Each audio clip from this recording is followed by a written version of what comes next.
उस योजना के तहत तुम्हारी एक बेटी यहाँ बैठी।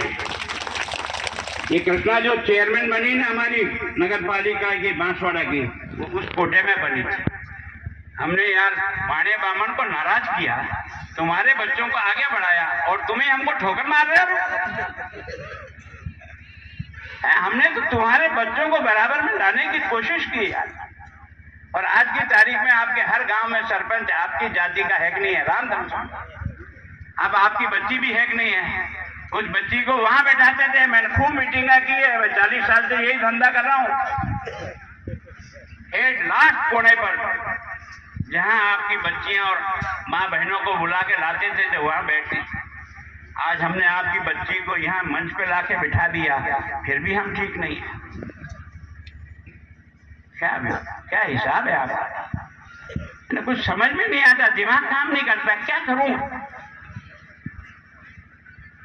मतलब हमने भी आपके खजाने से काम किया, गुलाबचंद अपने घर का नहीं लाया पैसा।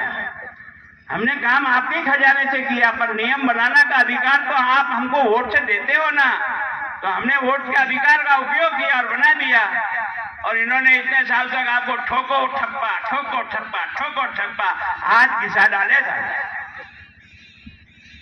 समझना पड़ेगा। अगर जब तक ये समझ में नहीं आएगा ना, तब तक ऐसी स्थिति बनती चली जाएगी।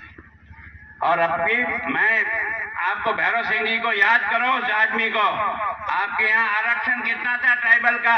12%। कितना था? 12%। हम लोगों ने जब राज में थे भैरव सिंह जी को कह करके शेड्यूल एरिया में 45% का आरक्षण दिया है। अब अगर यहाँ भर्ती निकलेगी ना कांस्टेबल की, तो 45% आपके बच्चे सेलेक्ट होते हैं। मास्टर की निकलती तो आपके बच्चे मास्टर बनते हैं।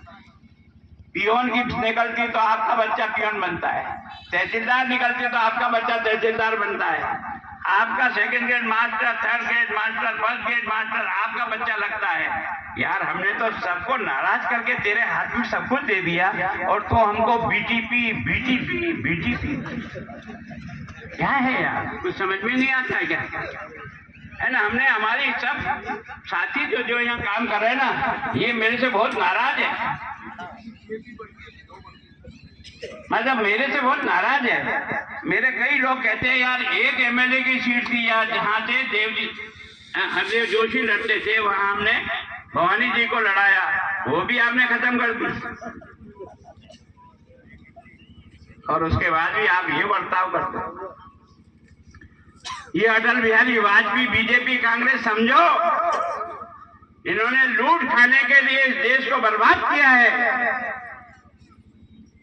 राज का जो पैसा आता था ना, वो नगद थैला लेकर के तहसीलदार साहब और एसडीओ साहब तुम्हारे घर आते थे, नहीं आते थे चुकारा करना आते थे। मोहनी कतरा दन लिया 15 ले, ये सारा पैसा जैसे कि उसके बाप का पैसा तो अपना है, वो ऐसे भीख डाल के जाता था और कट मार करके थैला लेके जाता भर के। इतने साल तक चला। मोदी जी के आने के पहले इस देश में इस गरीब की मेहनत का पैसा ये बड़े बड़े खा करके चले जाते थे। ये मोदी जी जो एक चाय बेचने वाला का बच्चा जब प्रधानमंत्री बनता है ना, खाते खोलो रे, खाते खोलो रे, खाते खोलो रे, खाते खोलो। उस समय तुम्हारी समझ में नहीं आया ये खाते क्या कमाल करते हैं, ये खाते ये कमाल करते हैं कि अब तेरा जितना भी पैसा आता है ना, नरेगा की मजदूरी भी आती है तो खाते में आती है, बच्चों की छात्रवृत्ति भी आती है तो खाते में आती है, अगर जापे का पैसा आता तो खाते में आता है, ओल्ड एज पेंशन आती तो खाते में आती है, किसान सम्मान निधि आती तो खाते में आती है। एक बटन दबाता है देश का प्रधानमंत्री, 17,000 करोड़ रुपया 10 करोड़ किसानों के खाते में चला जाता है। 10 करोड़। फिर भी तुम्हें समझ में नहीं आता। मुझे यह बताया कि कई यहाँ किसान ऐसे हैं जिनको अभी भी ये किसान सम्मान निधि नहीं मिल रही। क्यों नहीं मिल रही? जो भी कोई खातेदार है, यहाँ तक कि सम्मान निधि में तो ये कहा कि अगर कोई इनकम टैक्स पेयर भी है, कुछ राइडर लगाए हैं, बाकी सबको जाता है, तभी तो 10 करोड़ किसानों को जाता है। फिर बाकी दोनों में क्यों नहीं जाता? ये काम किसका है? ये काम हम सब नेताओं का है। नहीं जाता तो समझो क्यों नहीं जाता।